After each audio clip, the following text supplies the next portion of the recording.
Welcome to episode number 63. Merry Christmas and Happy Holidays, everybody. I hope that you guys are all finding ways to spend time with your loved ones over this holiday season, including your Mopars, and I wish you all the best for the new year. I'm actually lining up all sorts of amazing guests and content for 2021, and it is going to be no doubt the best year for talking Mopars yet. But for today's show, we're going to get back to basics with Project Car of the Week listener stories and high-performance parts. But it's also been a while since we've done an installment of High Performance Heritage, and on this installment, we're going to be highlighting the first HEMI-equipped E-Body to roll off the assembly line. The car actually started life as a Dodge Challenger, but was transformed into the 1969 Dodge Yellow Jacket show car. And if you're sitting there wondering what the Yellow Jacket is, stay tuned because you're in for a treat. Now, without further ado, if you are a Mopar enthusiast, then you are in the right place. Don't go anywhere. You're tuned in to the best Mopar enthusiast-driven podcast on planet Earth, and I am your host, Chris Albrecht, better known as the Mopar Hunter, and this is Talking Mopars, High Performance Heritage.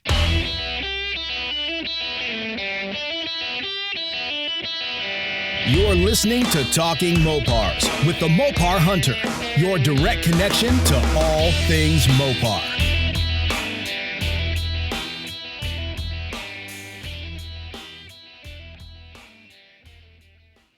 This week's Project Car of the Week was posted on the Mopar Hunter Facebook page on Monday, December 14th at 9 a.m. Let's read the ad.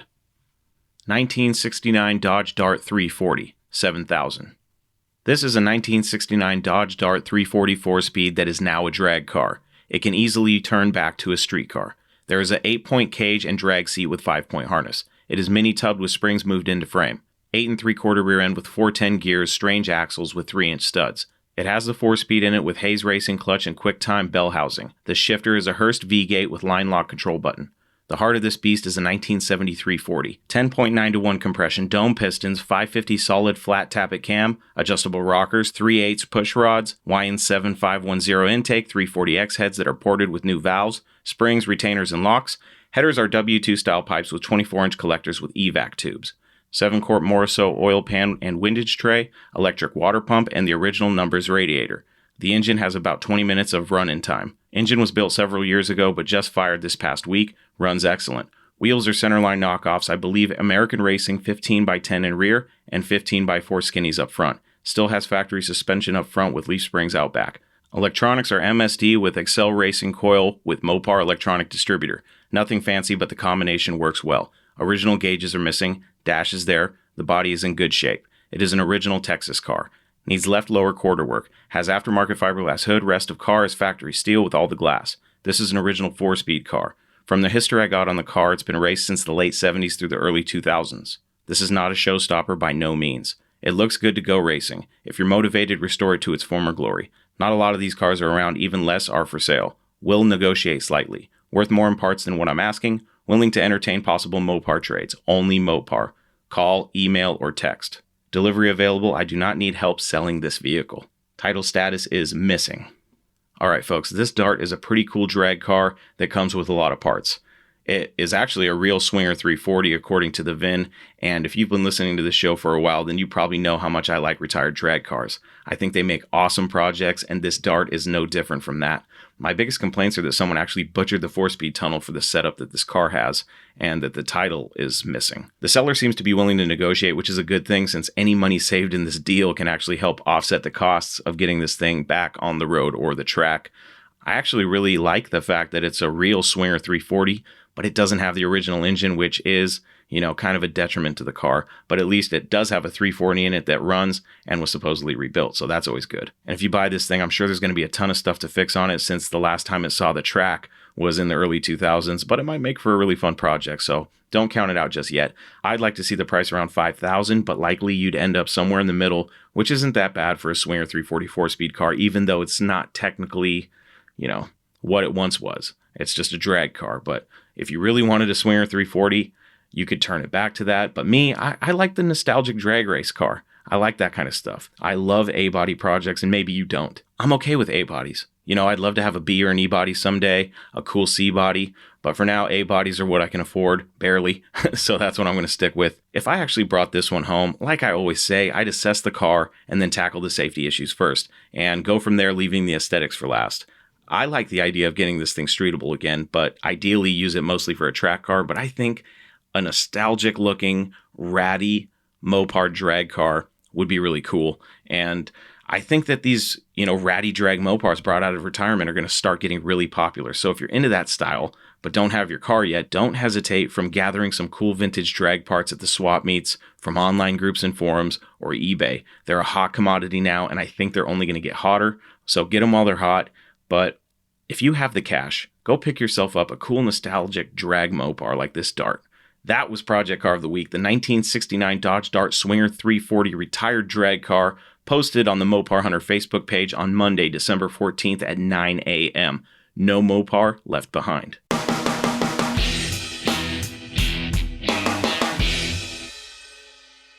This week's high performance part belongs to the 1970 Plymouth Roadrunner, featured in the post-apocalyptic zombie vampire movie Daylight's End.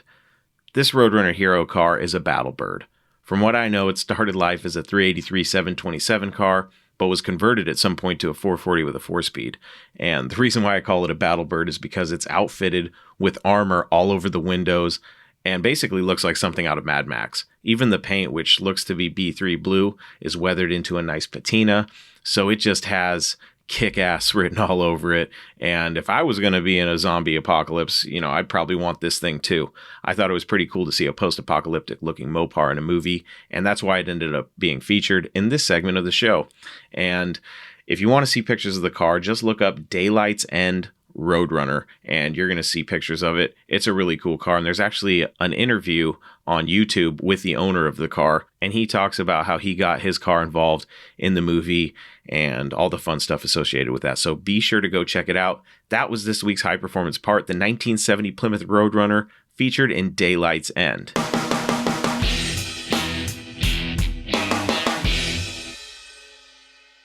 It's time once again for listener stories. This week we have 2 of them, both sent by email, with one of them actually being an audio file, which is kind of cool. So let's get into these stories. Our first story comes from Sondre Solheim from Oslo, Norway. Sondre, I hope I'm saying your name right. If not, I apologize. But here is Sondre's story. Hello, writing from Oslo, Norway, Europe. Found your podcast a couple weeks ago and have been listening to a lot of the episodes. Like your work. Don't know if this is relevant or catches your interest, but came across a 1970 383 Roadrunner when I was traveling in the US with my family 10 years ago. Advertised at carsonline.com and found it while living temporarily in New York City with wife and daughter, 1-year-old at the time. I knew my wife would not approve of any purchase of such a stupid thing, so instead I told her we would be going to see the Niagara Falls, knowing that we on our way back would be taking a little detour to see the countryside, and casually stop by Sherman, New York, where the car was advertised. This is not far from Buffalo City, New York, by Lake Erie. The people who were conducting the sale on behalf of the owner, an elderly who was living in Sherman, knew we were coming, not my wife, and they all turned out to be very nice people, helpful and honest, and helped me with a lot of stuff not to be expected. As you might read into this, I ended up buying the car. I knew at the time little about Mopars, and I could only rely on what they told me and what I could see. The people selling the car were Chevy guys, so I guess they could easily rip off this idiot from abroad buying a Mopar. But from what I could see, the car seemed pretty original and as advertised. Original, parked since 1981, numbers matching, one repaint in the 70s with some Bondo in and around the wheel wells. The ad had a more extensive description with pics, and I found it honest and upfront. Perhaps the price was driving some people off. What do I know? Was I the only one interested, or was $15,000 too much? I fell in love with the car. It actually started. I got to drive it for a short spin. After a little back and forth, I ended up buying the car for $15,000. Yes, I am not a hard bargainer, but the sellers did commit to helping with receiving extra parts from eBay, AMD, Year One, etc., and with the transportation / the prepping of car for container shipment to Norway. Stupid money, yes. Too much, probably a little bit. This was 2010. But for me, the extra $2,000 to $3,000 or whatever I had to give, it was worth it. Looking at today's prices for a similar car, I don't think I was a complete idiot. The car is, as mentioned, a 383 car, bench seat, 727 with shifter on the column. All numbers match, engine, drivetrain, chassis. It is a B7 Jamaica blue car, a really beautiful color. It is not a HEMI, but it has got some nice extras, like the A36 Performance axle package with 355 ratio and the D32 heavy-duty transmission, the D91 Sure Grip axle and the N51 maximum engine cooling, and the N65 7-blade torque fan, the S51 HEMI suspension with sway bar and S31 front sway bar. It has got drum brakes and power brakes and the light package and the AM radio with rear seat speakers. It still has all the marks and stickers from Lynch Road in the engine bay and underneath the motor hood, plus the sticker about the spare wheel underneath the trunk hood. Perhaps all common stuff, but to me at the time, an insight to the motivation of buying the car, plus the fact that I fell in love with the car having found it. Would be cool if your podcast talked about Mopar option codes, and if this is something that makes a difference in today's market, what are the desirable extras? Is it just the engine and drivetrain plus lift-off hood / air grabber that are important? Is the market turning into further desirable details in this? I haven't listened to every episode yet, so you might have talked about it already. Upon a more thorough inspection in Oslo, I quickly realized that the quarter panels and the trunk pan were rusted out, so I needed to change those.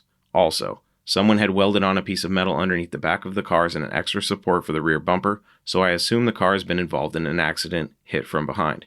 It is not the correct date on the rear bumper, which leads me to this assumption. I found 2 build sheets in the car, underneath the back and the front seat. Plus, I got the original New York registration certificate. I had and still have no space for machinery or to do a lot of work myself, but I have got help from my friends at a professional workshop not far from Oslo, magnusmotor.no.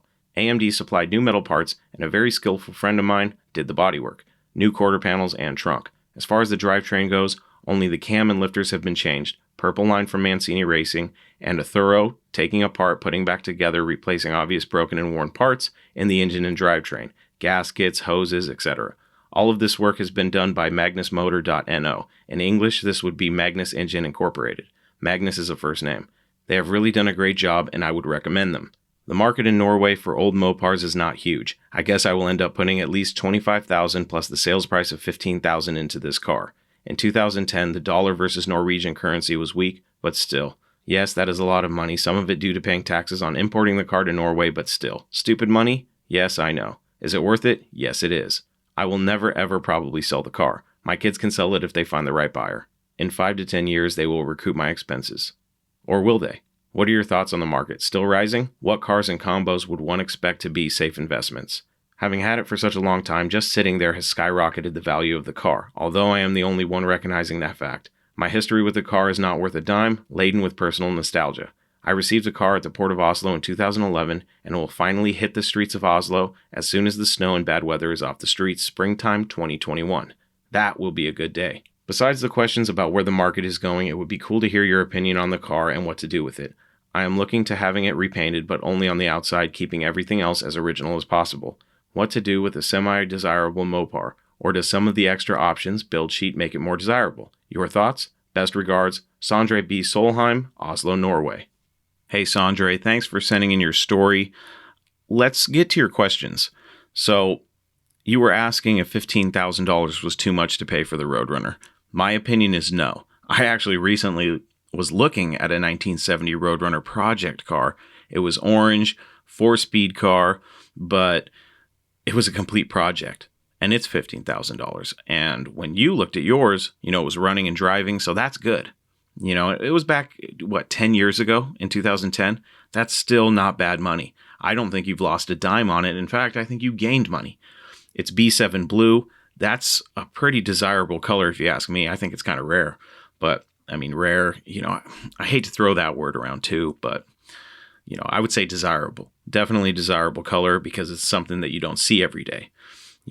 I don't think it was stupid money. Even in 2010, $15,000, not bad. And I think you're absolutely right. Looking at prices today for other Roadrunners, same year, same, basically the same cars, it's hard to find running and driving project cars for that kind of price. And it sounds to me like you got a pretty decent car, so what? It was hit in the rear. Most of these cars, have had some sort of damage one way or another. You know what I mean? So it's not uncommon when you get a 50-year-old car, you know what I mean? It's like you're going to have some issues. But I don't think $15,000 was a bad deal. I would have bought it for $15,000 if I had the money. As far as talking about option codes on my podcast here, the one issue I have, and I've thought about it, how can I talk about fender tag codes and VIN number stuff and still keep people entertained? Because it's kind of a visual thing. So I was actually thinking about going forward with something on YouTube for that kind of thing. So I'm exploring some options. I don't know how much people want to actually listen to fender tag code type stuff. You know what I mean? But I'll figure it out. We'll figure out a fun way to incorporate that kind of stuff into the show, whether it be on the podcast or most likely video. So that's one, area of entertainment that I've been looking into to further expand, the content that I offer you guys, my loyal Talking Mopars listeners. So keep your eyes peeled for that. You asked what the desirable options are for these cars. And of course, shaker hoods, sure grip rear ends.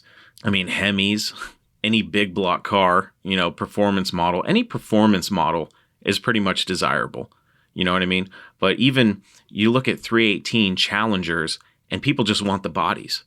Those are great cars to do resto mods or to do tribute cars. So even the lower end models, the non-RTs and things like that, those cars are still making pretty good numbers, when they sell. So it's kind of hard to say, it depends on what you mean by desirable. You know what I mean? Because desirable can mean many different things to many different people. The most desirable, obviously, are HEMI cars, 6-pack cars, or 6-barrel, depending on if you're Dodge or Plymouth. Air grabbers, the N96 option is always good, whether it be an air grabber or a shaker. 4-speeds, if you got a pistol grip, good. That's desirable. Rally gauge is desirable. Power sunroof. If you got a factory power sunroof, that is desirable. So gator grain top, that can be desirable.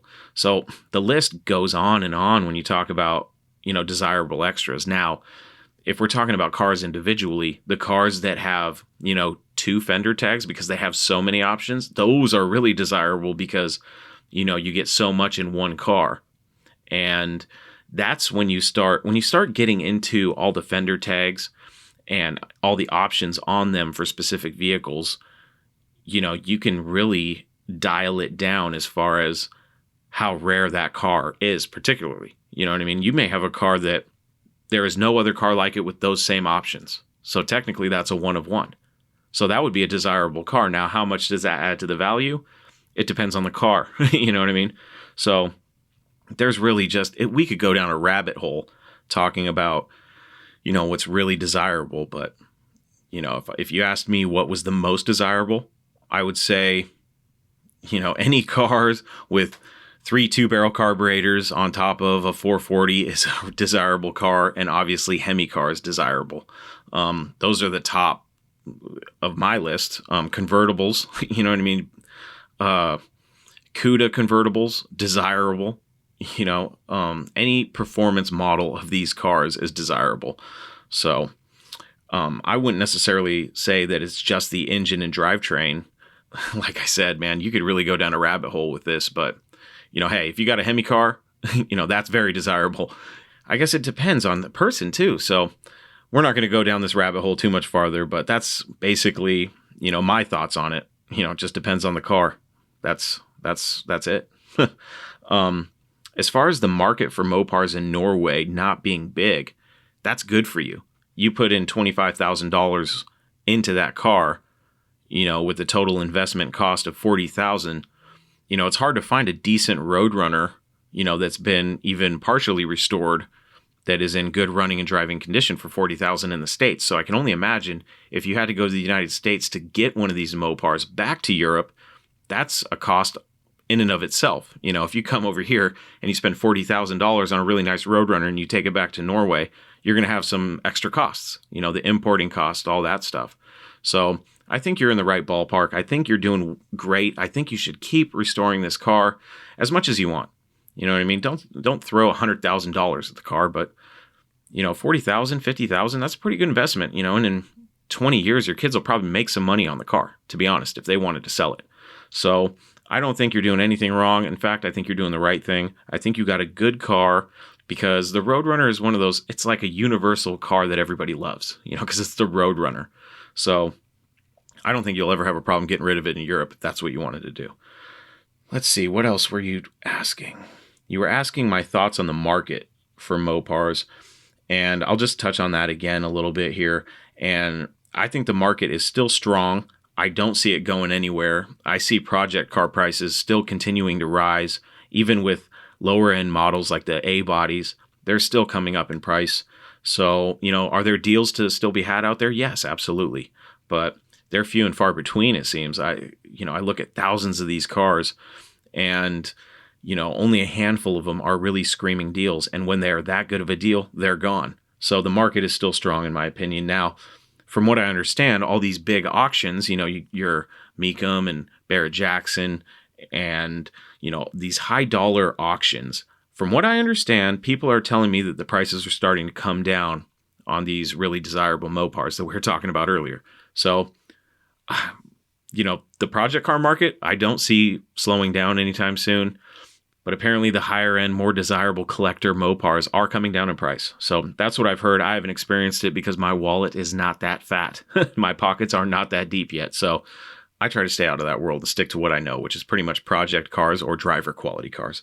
So yeah, man, my opinion, keep doing what you're doing, keep the car, and, don't invest too much, but, build the car to have fun. When you're talking about these cars, you really should never, unless you're a flipper, unless your business is making money on cars, you should really never consider the money as far as, how much is this going to be worth in the end.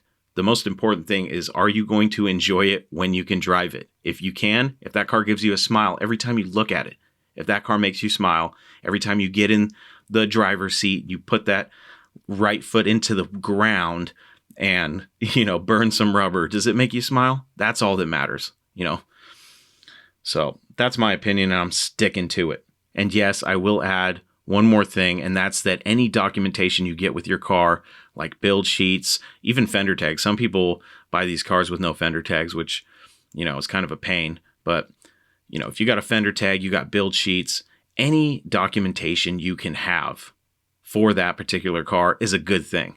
If I was going to buy a Mopar, and I'm looking at two of the same cars, and one of them has documentation and the other doesn't, but one of them is $10,000 more, in the long run, maybe that $10,000 is going to be worth it, when you have a fully documented car versus one that has nothing. So that's my opinion once again, and I am sticking to it. Thanks, Sandre, for sending in your story. Our next listener story comes to us from Chris London, aka Big Red. Here is Big Red's story. Hey Chris, my name's Big Red, and I love the show. I especially enjoy listener stories. So I'd figure I'd give you my story. Let me give you a little background about myself. I'm a millennial. I grew up in the 90s and the mid-2000s. Bred Mopar or no car. So early on, just like Johnny Mopar has the circle of cars he can't get rid of, I started developing a list of cars that I really, really wanted. And of course, on top of the list has to be something that's unobtainable to the normal person. I love the wing cars, the Daytonas, the Skittle color Superbirds. But this is the story about my encounter with my number 2 dream car. So when I was in high school, my first car was a 91 Chevy Caprice station wagon. V8, torque thrust 2 wheels, loud Flowmaster dual exhaust. Perfect car for a high school student. But obviously it wasn't a Mopar. Well, one day I'm out cruising around and I had to stop at Lowe's for, I don't know what, cans of paint or something. Anyway, I pull in and they're sitting in the parking lot, front row, as a brand new 2006 Dodge Magnum SRT8. And man, that thing looked gorgeous. And of course, since I had a station wagon, I had to park right next to him. So I went in, got my stuff, came back out, and as I was coming back out, I see it leaving the parking lot. And I'm like, oh, I got to go catch up to that. So I hopped in my Caprice as fast as I could, raced out of the parking lot, and I caught up to it at a red light. And of course, being a 16-year-old kid I was, I gave it revved it up a little bit for him. And then as the light went green, I punched it. And that car flat embarrassed me. And from that day on, I've been hooked. Now that I'm a little older and have a little bit more money in my bank account, I started searching over and all across the country for that black Magnum SRT8. And I'm happy to say, 2016, I got the chance to buy one. Came out of California, shipped all the way to Ohio, a 21,000 mile, never seen snow, 2-owner car, and that's currently my hot rod today. I know it wasn't really a long story, but I'm sure I got a few more I can send you. I appreciate you doing the podcast. I look forward to listening to it. Thanks again. Your friend, Big Red. What's up, Big Red? Thanks for sending in your story, buddy. Johnny Mopar's definitely a character, isn't he? Not all of us can have circles as big as Johnny, with all of our Mopars in them. But, I think every Mopar enthusiast definitely has a list of their most desirable Mopars. And mine is definitely like yours. I have to have a wing car someday. If I die and I have not owned a wing car, I don't think I've fulfilled my mission as a Mopar enthusiast. But that's just my opinion. I think that everybody that's a Mopar enthusiast that has their number one dream car, I think that you should not stop until you get that car. So, yeah, I think we share that. The wing car would definitely be my number one. Number two, definitely close number two, would be an A12. And then the list goes on. My list is ridiculously long, but that's definitely my top two. I think it's awesome that you love your car so much and that you had to go get one because of the situation that happened to you in high school. That's awesome, buddy. I love hearing those old street racing stories, even if it's just a quick romp from a light, I think that's awesome that moment had such an impact on you. You're like, I need one of those cars. That's awesome. And welcome to the world of Mopars. Thanks, Big Red, for sending in your story. You said you have more stories, and I'm going to have more podcasts. So you know what that means? That means you need to send those stories to me so I can get them played right here on Listener Stories. Thanks for sharing your story. That was Listener Stories. If you want to hear your story played on the show, or you want to hear your story told on the show by yours truly, you can email me at chris@talkingmopars.com, or you can send me a voice message by going to my voicemail box at 209-28-MOPAR, and I will play your message on the show. That was Listener Stories.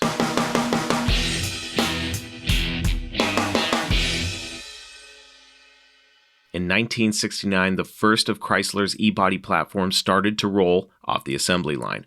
The first Challenger to roll off the line has been touted as the most highly optioned one to ever be built. Its VIN number's first 5 digits were JS27R, and those of you familiar with muscle-era Mopar VIN numbers will immediately understand why this car was so special. It was not only an RT as designated by the S in the VIN, but it was a convertible as well, designated by the 7 in the VIN.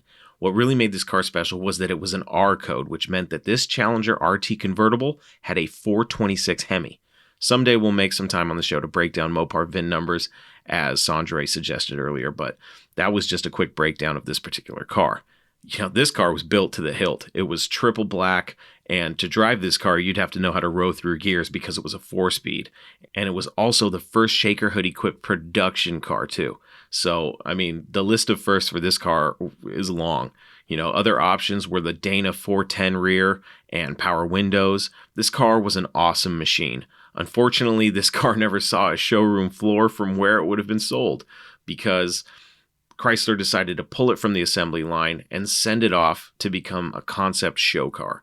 The car was sent over to Dearborn, Michigan, where Syntex Incorporated would transform it into what would be known as the 1969 Dodge Yellow Jacket show car.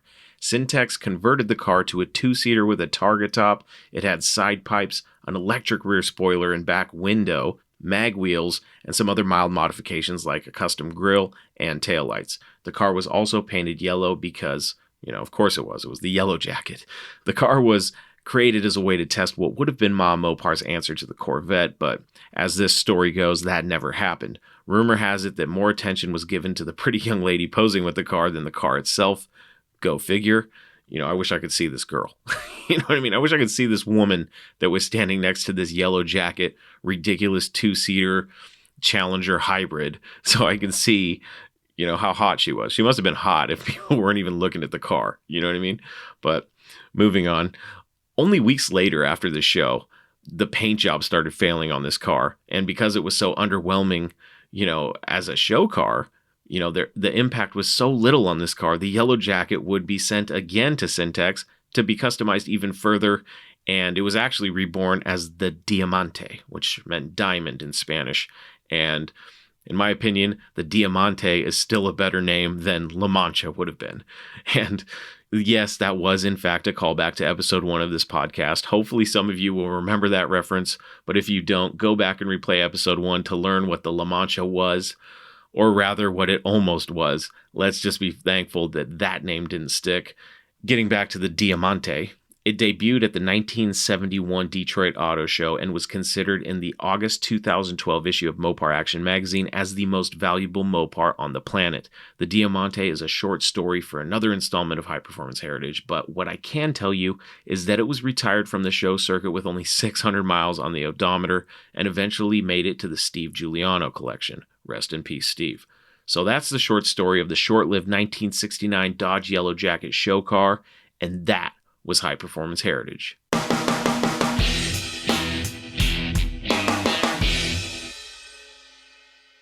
There you have it, my friends. Another episode of Talking Mopars High Performance Heritage is in the books. For more information about this podcast or to listen and subscribe to the show, please visit TalkingMopars.com, and don't forget that you can send me your Mopar stories, questions, comments, complaints, suggestions, and everything else on your Mopar-addicted mind to Chris@TalkingMopars.com.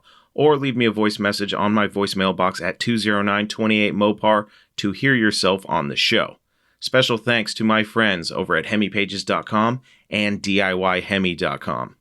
Before we go, I'd like to tell you about the 2 best ways to help support Talking Mopars. The first way is by visiting TalkingMopars.com and checking out the Talking Mopars merch shop. There you're going to find all the current Talking Mopars merch like t-shirts, hoodies, sweatshirts, stickers, and more. By ordering stuff from the merch shop, you not only get some cool stuff, but you also help me to keep the wheels turning and the engine running on this podcast each and every week. The other way to help me in this Mopar mission is to become a supporter of the Mopar Hunter Facebook page by subscribing to bonus content. All you have to do is go to the Mopar Hunter Facebook page and click on the blue Become a Supporter button, and for only $4.99 a month, you will get exclusive access to bonus monthly video and podcast content, including exclusive live streams, a discount code for the merch shop, special giveaways, and access to my new Facebook group for fans of the show, the Mopar Hunters Association, where I will be posting all the cars, parts, and Mopar collectibles that you won't see on the Mopar Hunter Facebook page, in addition to talking to you, my loyal supporters. The new subscriber-only content officially launches on the 1st of the year, but by joining early, you will be entered into a special giveaway to be announced when it officially launches. Thank you for helping me with the No Mopar Left Behind movement. I hope to see you all there. That's it, my friends. Until we talk again, I am your host, Chris Albrecht, and that was Talking Mopars High Performance Heritage.